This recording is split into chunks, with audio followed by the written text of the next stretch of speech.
Donc le projet Open Bike, il est né d'une double volonté, celle de Relais de Sciences d'un côté et puis celle de la Maison du Vélo de l'autre, de brasser un peu mieux leur public parce qu'il pouvait y avoir un véritable intérêt, une forme de fécondité socio-économique, technique, à ce que tous ces publics puissent travailler ensemble autour d'un même projet.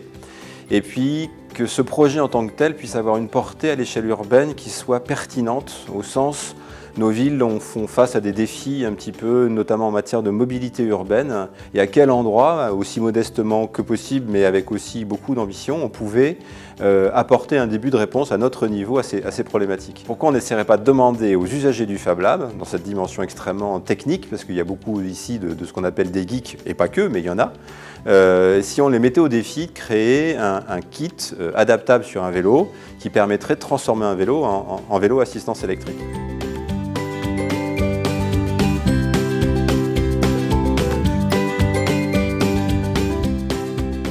Au-delà de la dimension technique et de la dimension vélo que l'on pratique tous les jours dans notre métier de metteur en selle, c'est le côté aussi social et sociétal, donc au travers de la cible du projet qui s'adresse à des jeunes de 18 à 25 ans dans des difficultés de mobilité géographique et d'insertion professionnelle.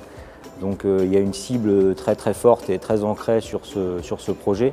Nous avons 2 jeunes de la mission locale qui ont été embauchés sur le projet Open Bike. Donc ces 2 jeunes sont Christopher et Damien, qui sont en emploi aidé sur une durée d'1 an et qui participent très concrètement à la mise en place de ce projet. Kevin et Damien qui sont venus tester leur vélo et puis l'équiper de ce kit électrique et qui acceptent pendant 3 mois de le tester dans le cadre de leur déplacement professionnel. À la maison du vélo, on va d'abord monter la partie mécanique, donc c'est-à-dire le capteur de pédalage et le moteur. Et ensuite, on va aller au Fab Lab faire les soudures pour pouvoir installer la carte de variation puissance et le gestionnaire de commande au niveau du guidon.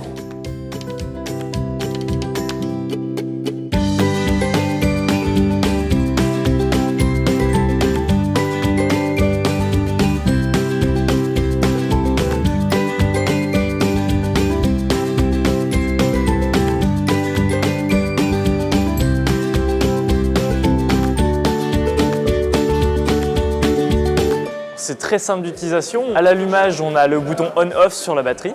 Et ensuite, on a juste à sélectionner sur les 3 niveaux d'assistance avec l'aide d'un des boutons du boîtier. Donc on a un bouton plus, un bouton moins et un bouton arrêt de l'assistance, tout simplement. Le Fab Lab de Caen, avec le projet Open Bike, a retenu l'attention de la Fondation dans la mesure où vous avez travaillé avec les missions locales et donc vous avez vraiment intégré des jeunes dans ce projet.